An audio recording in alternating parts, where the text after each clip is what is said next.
Okay, तो start करते हैं। पिछली क्लास में कुछ बात रह गई थी करने को। इंटरनेट यहाँ का कट गया था, लाइट चली गई थी, तो लास्ट में कुछ बात नहीं हो पाई थी। तो ये जो पांचवा पॉइंट था, एट्रीब्यूट था, नॉन फंक्शनल। सर अभी बहुत कम लोग आए हैं, थोड़ा रुक जाइए 2 मिनट। अच्छा,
शुरू करते हैं। धीरे धीरे लोग आते रहेंगे, कोई बात नहीं, क्लोजिंग ही है ये।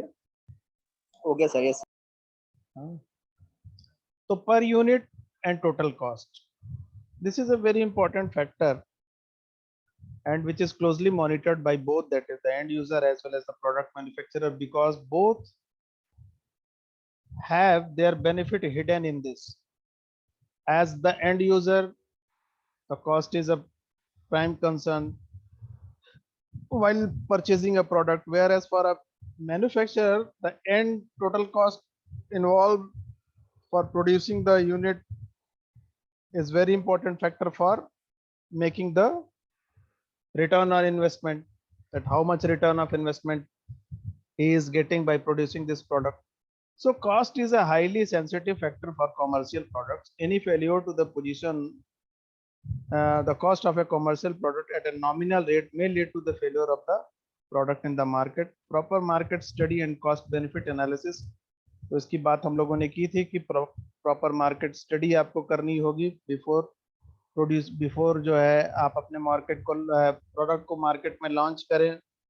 कॉस्ट बेनिफिट एनालिसिस आपको at the time of development, जब आप प्रोडक्ट को डेवलप कर रहे थे उस वक्त उसकी कॉस्ट बेनिफिट एनालिसिस आपको करनी है। तो जितने भी मॉडल हम लोगों ने डिस्कस किए थे उन सारे ही मॉडल में सीबीए की एनालिसिस हो रही थी। तो ये सारी चीजें जो है वो डिसीजन को लेने में आसान करती हैं कि आपका जो पर यूनिट कॉस्ट होगा एम्बेडेड प्रोडक्ट का वो फाइनली कितना हो, अगर ये स्टडी प्रॉपरली हुई है तो। अगर स्टडी प्रॉपरली नहीं हुई है तो देयर में बी अ चांस कि आपका जो प्रोडक्ट है वो सस्टेन ना करे, मार्केट में फेल कर जाए। तो ये सारी कंडीशन आपको एग्जामिन करनी होगी before placing the product in market. अब इसके आगे की बात अगर करें तो प्रोडक्ट लाइफ साइकिल। तो प्रोडक्ट लाइफ साइकिल की जब बात करते हैं तो प्रोडक्ट लाइफ साइकिल स्टार्ट तो होती है तब जब कोई आइडिया जनरेट होता है आपके दिमाग में कि now we are going to produce this product depending on the necessity. And ऐसा भी हो सकता है कि आप में कोई एक नोवेल आइडिया जनरेट हो, बिल्कुल नया ही प्रोडक्ट कुछ लॉन्च करना चाहते हो जो आपकी अपनी एक इच्छा हो सकती है चीजों को देख करके, या ऐसा लगता है कि इस तरह का प्रोडक्ट अभी तक कुछ बना नहीं, तो ऐसा भी अप्रोच हो सकता है। या स्टडी करके हो सकता है कि इतने मार्केट में प्रोडक्ट हैं और थोड़ा सा इससे इम्प्रूव वर्जन या इम्प्रूव करके कोई नया प्रोडक्ट लाया जाए। तो ये जो आइडिया आया यहाँ से लेकर के, आइडिया के जनरेशन से लेकर के प्रोटोटाइपिंग तक, देन रोड मैप डेफिनेशन की कैसे हम उसको मैन्युफैक्चर करेंगे, किन किन फेजेस में क्या क्या मैन्युफैक्चर होगा, एक्चुअल प्रोडक्ट की डिजाइन क्या होगी, उसको डेवलप कैसे करेंगे, फाइनली जो है आफ्टर डिजाइनिंग एंड डेवलपमेंट आप उसको चेक करेंगे कि आपका इन्वेस्टमेंट और रिटर्न्स, क्योंकि तब तक कोई रिटर्न नहीं आता है आपके पास जब तक आप उस प्रोडक्ट को डिजाइन और डेवलपमेंट फेज में रखे हुए, तब तक सिर्फ इन्वेस्टमेंट है, कोई भी रिटर्न नहीं होता। जब प्रोडक्ट सेल होता है तब और मार्केट में जाएगा, कंज्यूमर उसको लेगा, तब जा करके आपका जो पॉसिबिलिटी है रिटर्न ऑन इन्वेस्टमेंट वो फिर स्टार्ट होती है। तो इनिशियल फेज में sales and revenue will be low, gradually as the time pass, when your product gain a fame, reputation on the basis of the performance, तो फिर वो रेवेन्यू इंक्रीज करती है, सेल्स इंक्रीज करती है। अगर उसकी क्वालिटी एट्रीब्यूट सही नहीं है, जिन फंक्शंस के लिए आपने उसको डिजाइन किया वो उन फंक्शंस को परफॉर्म नहीं कर पा रहा है, तो डेफिनेटली ये बजाय इंक्रीज करने को डिक्रीज भी हो सकता है। तो ये दोनों ही चांसेस है। मेच्योरिटी फेज में एक समय आने के बाद से प्रोडक्ट की जो सेल होती है वो स्टडी हो जाती है, वो बहुत एक्सपोनेंशियल इंक्रीज नहीं होती, क्योंकि उस तरह के बहुत सारे और प्रोडक्ट मार्केट में आ गए रहते हैं, तो अब वहां पे उसको सस्टेन करने में दिक्कत आती है। देन आफ्टर एक ऐसा फेज स्टार्ट होता है जिसमें प्रोडक्ट की रिटायरमेंट या प्रोडक्ट का डिक्लाइन फेज होता है, उसकी सेल्स ड्रॉप हो जाती है, मार्केट में उसके शेयर्स जो हैं, शेयर का मतलब उसका percentage of the product in the market is now goes down, because the customer don't want to buy that product because they have more advanced version of product of the same category available in the market। तो ये भी एक phase आएगा, तो ये decline होगा। फिर उसके बाद आप उस प्रोडक्ट की फाइनल अनाउंसेस करते हैं कि now this product is over, इसकी लाइफ टाइम ओवर हो गई और हम इस प्रोडक्ट को या तो विड्रॉ कर रहे हैं मार्केट से, अब ये वर्जन इसका अवेलेबल नहीं होगा। तो आइदर आप कुछ नया प्रोडक्ट लेके आते हैं या उसमें ही कुछ एडवांसमेंट करते हैं। तो ये डिफरेंट स्टेजेस हो गए किसी भी एम्बेडेड प्रोडक्ट के, और इन हर डिफरेंट स्टेज में जो आपने इन्वेस्टमेंट किया और जो आपको रिटर्न मिला, इसका आपको एक प्रॉपर डॉक्यूमेंटेशन करना होगा। On the basis of that आप एक जो है स्टडी या कह लें कि रिपोर्ट प्रिपेयर करते हैं, जो कुछ इस तरह से दिखती है कि इसको आपने अगर डिवाइड किया तो इसके टोटल 5 फेज है किसी भी प्रोडक्ट के लिए। प्रोडक्ट का डेवलपमेंट यानी उसकी आइडिया जनरेट होना, अभी वो इनिशियल फेज में है, उस पर कोई इन्वेस्टमेंट नहीं लग रहा, वो अभी सिर्फ आइडिया फॉर्म में है। फिर आपने उसका प्रोडक्ट को इंट्रोड्यूस किया, उसमें उसके प्रोक्योरमेंट की, रॉ मटेरियल की, कुछ परचेजिंग की। फिर उसका जब आपने प्रोडक्ट को फाइनली मार्केट में इंट्रोड्यूस किया तो उसकी पर जो यूनिट कॉस्ट है वो आप डिसाइड करते हैं। देन आफ्टर ग्रोथ, उसके सेल्स में एक ग्रोथ होती है प्रोडक्ट की सेल्स में। एक सर्टेन टाइम के बाद प्रोडक्ट की मैच्योरिटी यानी कि सेल्स एक ऑप्टिमम लेवल पे पहुंच जाती है, उसके बाद उसमें कोई इंक्रीज नहीं होता उसके सेल्स में। एंड देन आफ्टर प्रोडक्ट की रिटायरमेंट होती है, प्रोडक्ट पे जो सेल्स है वो डिक्लाइन होती है। And finally the time arrives when you decide that now the product life cycle is over and we are taking back, or we are in the process to declare that now this product is not going to exist in the market। तो उस product की final announcement हो जाती है कि अब ये product market में नहीं रहेगा। तो ये कंप्लीट जो है वो फेज डायग्राम है। ये डायग्राम भी पूछा जाता है कि एज पर the cost wise, unit cost wise, so the graph during the development of product, during the introduction into the market, during the growth time in the market, during the maturity achieved in the sales, for a particular product and the decline or the retirement of that product. तो फिर आपको इस तरह का एक graph draw करना होता है। तो ये सब कुछ जो था वो एम्बेडेड सिस्टम के मॉडलिंग में था। ये 3rd यूनिट का लास्ट आर्टिकल था। अब हम लोग स्टार्ट करेंगे आज 4th यूनिट, जो कि है रियल टाइम ऑपरेटिंग सिस्टम।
अब unit 4 totally real time operating system पे है कि कौन कौन से रियल टाइम ऑपरेटिंग सिस्टम अभी एग्जिस्ट कर रहे हैं, कैसे आप अपने एम्बेडेड सिस्टम के लिए कोई particular real time operating system का चुनाव करेंगे, what are the different parameters on which you decide that this particular RTOS is suitable for your embedded system. RTOS होता क्या है, किस तरह से ये काम करता है, ये सब कुछ को हम लोग को इस यूनिट में पढ़ना है।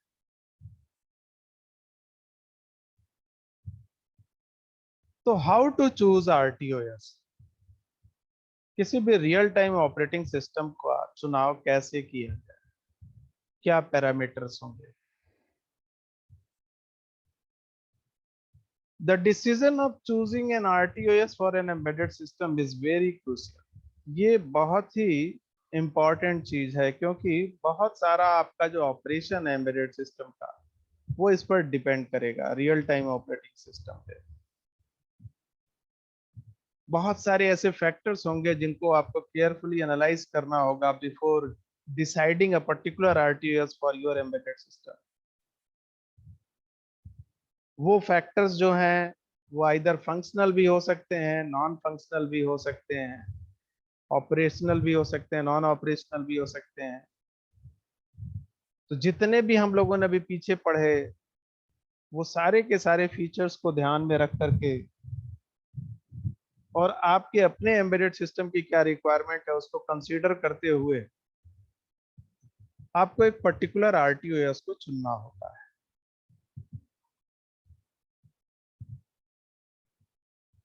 अगर फंक्शनल रिक्वायरमेंट्स की बात करें तो फंक्शनल रिक्वायरमेंट्स में जो सबसे पहली बात आती है कि जितने भी RTOS मौजूद हैं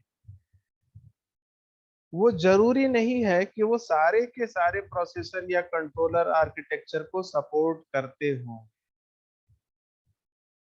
तो सबसे पहले तो आपको ये देखना होगा कि जो प्रोसेसर आपने यूज किया है अपने एम्बेडेड सिस्टम में वो किन किन RTOS को सपोर्ट करता है, और फिर उनमें से किसी एक का आप चुनाव करते हैं। It is not necessary that all RTOS support all kinds of processor architecture. It is essential to ensure the processor support by the RTOS. So before moving to choose the RTOS, you should know that what kind of processor you are going to use in your embedded system, and depending on that processor, the availability of RTOS को आप examine करेंगे और उनमें से किसी एक का चुनाव करेंगे। ये सोलली आपका डिसीजन होगा and depends also on the cost availability, maintenance. तो आपको सारी चीजें जितनी भी अभी आपने पढ़ी है पीछे, उन सब का ध्यान रख करके चुनना है। सेकंड फंक्शनल रिक्वायरमेंट्स की बात देखें तो ना सिर्फ प्रोसेसर ही, सेकंड रिक्वायरमेंट्स आ जाती है मेमोरी की। The operating system requires ROM memory for holding the OS files, and it is normally stored in non-volatile memory like flash. OS also requires working memory RAM for loading the OS services. Since embedded systems are memory constrained, it is essential to evaluate the minimal ROM and RAM requirement for the OS under consideration. It means कि जो पहली condition आपने examine की वो तो ये की कि प्रोसेसर सपोर्ट करेगा या नहीं जो मेरे एम्बेडेड सिस्टम में यूज हो रहा है। दूसरी मुझे ये चेक करना है कि मेरे एम्बेडेड सिस्टम में जो मेमोरी दी हुई है या उसकी जो मैक्सिमम कैपेसिटी है, उस मैक्सिमम कैपेसिटी में कितना पार्ट ये आरटीओएस लेगा।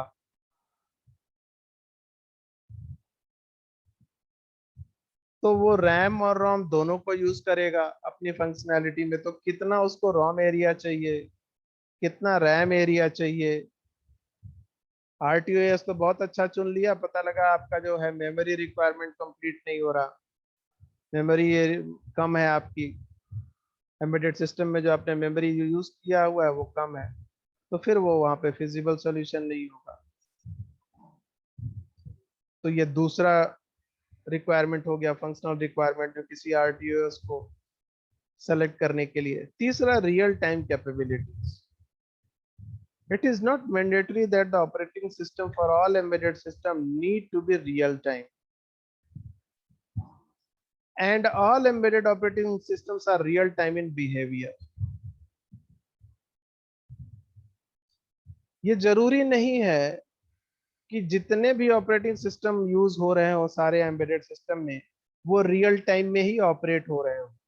तो जैसे हम लोगों ने बात की थी बच्चों के खिलौने की, जो रिमोट से चलती है ना कार, उसमें कोई जरूरी नहीं है कि हम बिल्कुल टाइम कंस्ट्रेंट पे बहुत फोकस हो हमारा, कि वो रियल टाइम सिस्टम में ही ऑपरेट हो जाए। तो जैसे कुछ देर बाद ऑपरेट हुआ, कुछ देर बाद कार की मूवमेंट हुई, नहीं हो पा रही है, या रिमोट के थ्रू अगर हम लोग टीवी को ऑन करते हैं तो पहले जो सेट टॉप बॉक्स आती थी या अभी भी जो है वो पर्टिकुलर अलाइनमेंट रहे तब तो वो रिमोट से सिग्नल को रिसीव करता है। उसको देख करके अब ऐसे रिमोट बनाए जाने लगे कि आप किसी भी डायरेक्शन में उसको, उसके स्विच को ऑन करिए वो ऑन हो जाता है।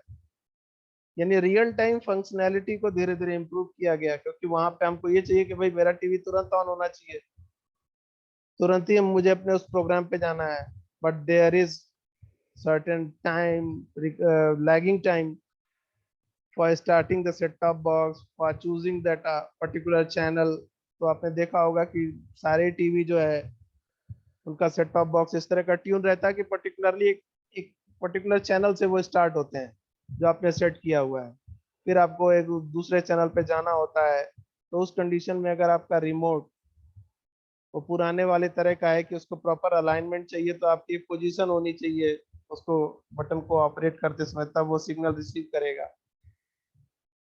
तो उन सब कंस्ट्रेंट को ध्यान में रख करके अब नए रिमोट बनाए जाने लगे कि भैया पर्टिकुलर पोजीशन में रखे ना रखे कैसे भी करें, आप उसको क्लिक करते हैं उस बटन को तो वो ऑपरेट होता है, क्योंकि हमारा टाइम यहाँ पे बहुत इंपॉर्टेंट हो गया। तो all embedded operating systems are real time in behaviour, ये भी जरूरी नहीं है। The task process scheduling policies play an important role in the real-time behavior of an OS। जो टास्क हम परफॉर्म करने जा रहे हैं उसकी जो शेड्यूलिंग होगी, किस टाइम पे कौन से टास्क को स्टार्ट होना है, किस प्रोसेस को स्टार्ट होना है, किस प्रोसेस को एंड होना है, इसकी प्रॉपर शेड्यूलिंग आपने की हुई है, उसका टाइम डिफाइन किया हुआ है। ये बहुत इंपॉर्टेंट चीज है, क्योंकि ये फिर रियल टाइम बिहेवियर को एक्चुअली शो करता है ऑपरेटिंग सिस्टम के। Analyze the real time capabilities of the OS under consideration and standards may met by the operating system for real time capabilities। आपको जो भी ऑपरेटिंग सिस्टम आप use करने जा रहे हैं उसके रियल टाइम कैपेबिलिटीज को आपको पहले एनालाइज करना होगा। सेकेंडली, आपको अपने सिस्टम की में जो रिक्वायरमेंट है उसको भी एनालाइज करना होगा। अगर दोनों कॉम्पेटिबल है, दोनों की जो कैपेबिलिटीज है वो एक दूसरे को कॉम्प्लीमेंट करती है, फिर तो ठीक है। अदरवाइज फिर आप जो है दूसरे रियल टाइम ऑपरेटिंग सिस्टम की ओर देखते हैं।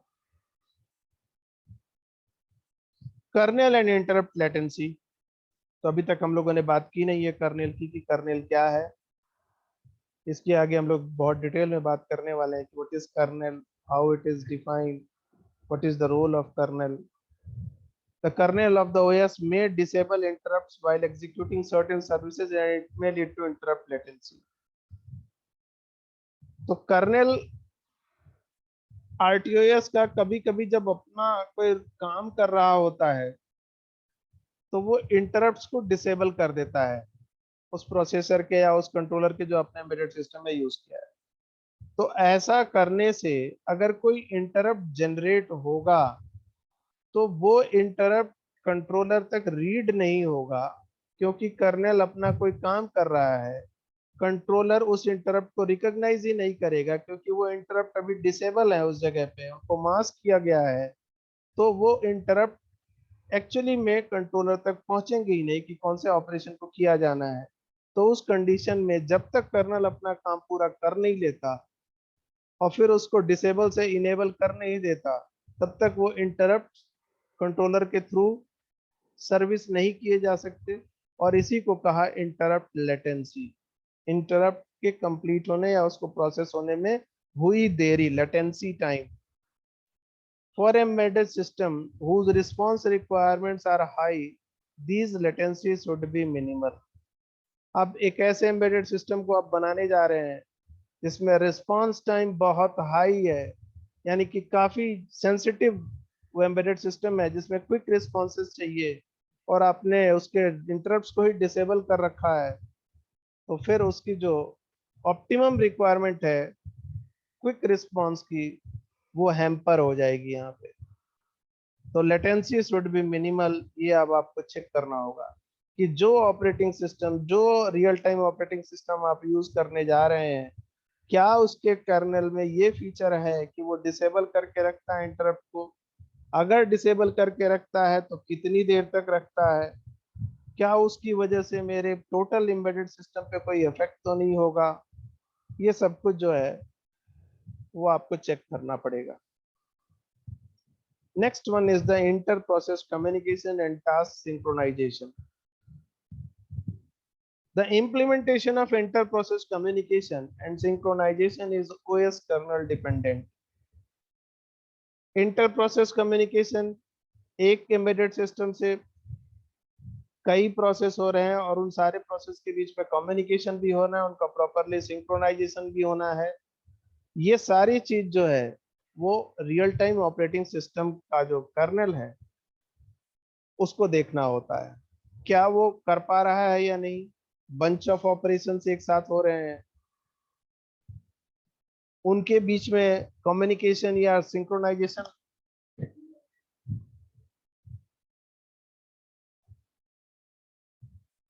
26 वो हो पा रहे हैं या नहीं, ये आपको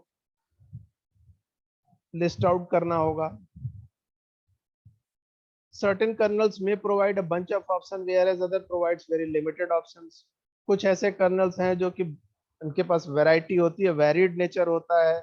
They allow you for bunch of operation to take place at the same time and synchronize it well, but some of the kernels are not designed in such a manner to do all the works in the same time and synchronize it. तो वहां पे फिर priority का प्रश्न आएगा, resource sharing का प्रश्न आएगा कि कौन कौन से रिसोर्सेस को कैसे कैसे यूज करना है। Then comes the modularization support. Most of the operating system provides a bunch of features. At times it may not be necessary for an embedded product for its functioning. It is very useful if the OS supports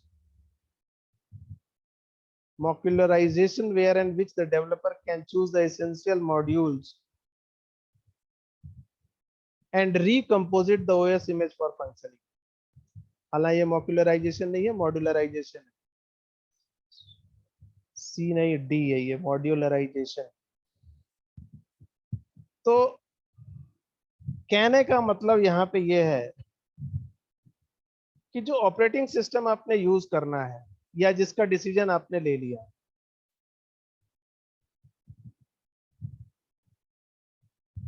वो जरूरी नहीं है कि real time operating system उसमें start से लेकर के and तक उसकी फंक्शनैलिटी रहे। वो हो सकता है कि रियल टाइम ऑपरेटिंग सिस्टम की जरूरत कुछ देर के लिए पड़ती हो, सर्टेन प्रोसेसेस में पड़ती हो, बाकी समय पे उसकी जरूरत ना पड़ती हो। तो कौन से इसेंशियल मॉड्यूल्स ऐसे हैं जो आप आरटीओएस के थ्रू कराना चाहेंगे, और कौन से ऐसे मॉड्यूल या वर्क हैं जो आप आरटीओएस के थ्रू ना करा करके आप अपने जो बेसिक ऑपरेटिंग सिस्टम जिसको आप यूज कर रहे हैं उसके थ्रू कराना चाहें।